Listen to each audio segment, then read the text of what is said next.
So hello guys, आ चुकी है बहुत सारी अपडेट बॉडी बिल्डिंग के ऊपर। तो शुरू करते हैं वीडियो। तो सबसे पहले बात करते हैं निक वॉकर के बारे में। तो पिट्सबर्ग प्रो में जो उनके साथ इतनी बड़ी रॉबरी हुई है, उसके बाद उनका सबसे पहला रिएक्शन निकल के आया है। कुछ चीज़ें और अपने जज्बात व्यक्त किए हैं निक वॉकर ने एक वीडियो में, जिसमें उन्होंने स्टार्टिंग में बोला कि वो बहुत ज़्यादा अप्रिशिएट करते हैं डेरिक लैंसफोर्ड को इस कंपटीशन को जीतने में। वो बहुत ज़्यादा इज्जत करते हैं डेरिक लैंसफोर्ड की। और उसके बाद उन्होंने पिट्सबर्ग प्रो के ऑर्गेनाइजर्स और पिट्सबर्ग प्रो शो बहुत ही अच्छा काम किया है इस साल, और बहुत ही अच्छा शो था ये। और उन्होंने बोला कि ये साल पर साल और बेटर होता रहे, ऐसा करके निक वॉकर ने बोला। और बहुत ही अप्रिशिएट किया पिट्सबर्ग प्रो के ऑर्गेनाइजर्स को और पिट्सबर्ग प्रो को भी। इसके बाद बोला निक वॉकर ने कि वो अपने लाइफ की बेस्ट पैकेज लाए थे इस कंपटीशन में, फिर भी वो हार गए हैं। पर इस चीज़ का उन्हें कोई दिक्कत नहीं, ज़्यादा उन्हें दिक्कत नहीं हो रही है, ज़्यादा वो निराश नहीं है इस चीज़ से। वो बोले कि मैं मोटिवेटेड हूँ और मैं आगे ही बढ़ता रहूँगा अपनी ज़िंदगी में। इसके बाद एक बहुत ही ज़्यादा ही बड़ी अनाउंसमेंट भी की उन्होंने इस वीडियो में, और उन्होंने बोला कि न्यूयॉर्क प्रो में वो कम्पीट करने वाले हैं, तो आप लोग तैयार हो जाइए, द म्यूटेंट इज़ बैक। ये वर्ड्स थे निक वॉकर के। तो बहुत ही ज़्यादा एक्साइटमेंट हो रही है। निक वॉकर कम्पीट करने वाले हैं और मेरे हिसाब से वो जीत भी जाएंगे न्यूयॉर्क प्रो, क्योंकि इतने बड़े बॉडी बिल्डर्स नहीं आ रहे हैं उसमें। निक वॉकर अपनी लाइफ का बेस्ट पैकेज लाए थे पिट्सबर्ग प्रो में, और उन्होंने बहुत ही लोगों को गलत प्रूफ किया है। इवन मैंने भी उनको बहुत ही लो रैंकिंग दी थी, बहुत ही लो प्रिडिक्ट किया था कि वो पिट्सबर्ग प्रो में शायद 3rd या 4th आएंगे, फिर भी इतना बेटर परफॉर्मेंस किया है उन्होंने। और मेरे हिसाब से डेरिक लैंसफोर्ड को वो बीट कर दिए हैं इन दैट कॉम्पिटिशन। इसके बाद उन्होंने एक वीडियो और अपलोड की, और जिसमें वो लेग का वर्कआउट कर रहे थे, लेग प्रेसेस मार रहे थे वो, जिसमें उनके जो लेग्स थे वो बहुत ही ज़्यादा बड़े दिख रहे थे। उनके क्वाड्स, आउटर स्पाइप्स, उनके जो लेग्स की जो नसें थी वो फट के बाहर निकल रही थी। उनके लेग बहुत ही इंप्रूव दिख रहे थे हम लोग को पिट्सबर्ग प्रो में। मतलब डेरिक के लेग को वो बहुत ही ज़्यादा ह्यूज मार्जिन से बीट कर रहे थे पिट्सबर्ग प्रो में। उनकी जो साइज़ था प्लस उनकी कंडीशनिंग भी बेटर थी डेरिक लैंसफोर्ड से। डेरिक लैंसफोर्ड के लेग बहुत ही छोटे दिख रहे थे पिट्सबर्ग प्रो में, पर निक वॉकर की बॉडी ने सच में बहुत ही लोगों को मुंह तोड़ जवाब दिया है।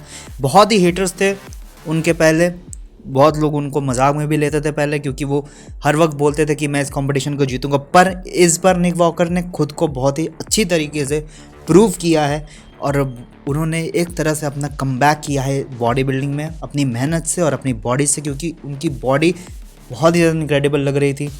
तो इसके बाद हम लोग बात करते हैं न्यूयॉर्क प्रो की, जिसमें निक वॉकर कम्पीट करने वाले हैं। तो उसकी ऑफिशियल लाइनअप भी निकल चुका है मेंस ओपन बॉडी बिल्डिंग का। तो इसमें थोड़ा नज़र डालते हैं हम लोग। तो सबसे पहले नाम आता है विलियम बोनैक का। मैं खाली बड़े बॉडी बिल्डर्स का नाम लूँगा, नॉर्मल जो उनसे जो नीचे लेवल्स के आते हैं उनके नाम नहीं लूँगा। जो उनके मेन निक वॉकर के जो मेन कंपेटिटर रहेंगे खाली उन्हीं का नाम लूँगा मैं। तो इस लाइनअप में रहेंगे विलियम बोनैक, रीगन ग्राइम्स, सहसन हराते और माइकल क्रिजो भी आने वाले हैं, और निक वॉकर रहेंगे, जो कि शायद हम लोग के टॉप 5 है कंफर्म। इसमें सबसे पहले मैं बात करूंगा माइकल क्रिजो की। माइकल क्रिजो की बॉडी इनक्रेडिबल थी पिट्सबर्ग प्रो में। बात आती है वहीं पे उनकी गट की, तो गट उनका बहुत ही ज़्यादा बड़ा है, इसलिए उनकी बॉडी लैग करती है। वो सबसे बड़े दिख रहे थे पिट्सबर्ग प्रो में, पर उनका जो प्रॉब्लम थी वो उनका था गट का एरिया, जो कि बहुत ही ज़्यादा बाहर आ रहा था। उनको अपने गट के ऊपर काम करना पड़ेगा, जैसे एक समय में रोली विंगलार ने किया था। इसके बाद बात करते हैं सहसन हराते की। सहसन हराते ने जैसे फीवो में कंपटीशन में कम्पीट किया था और इतना बेटर परफॉर्मेंस दिया था, तो इसके बाद सहसन से बहुत ज़्यादा उम्मीद है, शायद वो टॉप 2 बनेंगे या टॉप 3 बनेंगे। पर वो क्या निक वॉकर को बीट कर पाएंगे? नहीं, उतना कैलिबर नहीं रखते हैं निक वॉकर के सामने सहसन हराते। इसके बाद बात आती है रीगन ग्राइम्स की। तो रीगन ग्राइम्स एक अच्छे और उभरते हुए बॉडी बिल्डर हैं, बहुत सालों से हम लोग देख रहे हैं, बहुत ही अच्छा उन्होंने इंप्रूवमेंट किया है रीगन ग्राइम्स ने अपनी बॉडी के ऊपर। वो भी शायद नहीं कम्पीट कर पाएंगे निक वॉकर से, पर मुझे लगता है कि रीगन ग्राइम्स एक ऊपर का लेवल, अपने बेटर लेवल पे ज़रूर टॉप 3 क्रैक करेंगे रीगन ग्राइम्स, क्योंकि मुझे बहुत ज़्यादा उम्मीदें हैं। इसके बाद बात करते हैं अपने एक्स फैक्टर की, विलियम बोनैक की बात करते हैं। विलियम बोनैक की बॉडी जो पिट्सबर्ग प्रो में थी, मैंने एक्सेप्ट नहीं किया था कि इतने ज़्यादा कंडीशन आ जाएंगे विलियम बोनैक, और इतने ज़्यादा इनक्रेडिबल फिजिक लाएंगे विलियम बोनैक इस कंपटीशन में। तो मैंने सच में एक्सेप्ट नहीं किया था उनसे, और बहुत ही बेटर लग रहे थे वो। मैंने बोला था कि मोस्ट मस्कुलर पोज में वो निक वॉकर को और डेरिक लैंसफोर्ड को बीट कर रहे हैं। शायद उतना ज़्यादा साइज़ नहीं था पिट्सबर्ग प्रो में विलियम बोनैक के पास। अगर वो पहले वाला साइज़ ले आते तो वो ही जीत जाते इस कंपटीशन को, पिट्सबर्ग प्रो को। न्यूयॉर्क प्रो में विलियम बोनेक टॉप 3 के लिए टॉप 4 में आ सकते हैं। पता नहीं उनकी बॉडी कैसी शो होगी, क्योंकि वो अपना पीक हिट कर चुके हैं पिट्सबर्ग प्रो में। न्यूयॉर्क प्रो में हिट कर पाएंगे कि नहीं पता नहीं। निक वॉकर की बात करते हैं, वहीं पे निक वॉकर मेरे हिसाब से विनर है इस कंपटीशन का। मैं प्रेडिक्शन भी शायद निकाल सकता हूँ।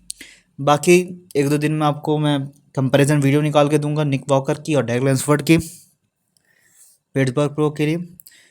तो तब तक के लिए stay tune. So this is the end of the video. Hope you enjoy the video.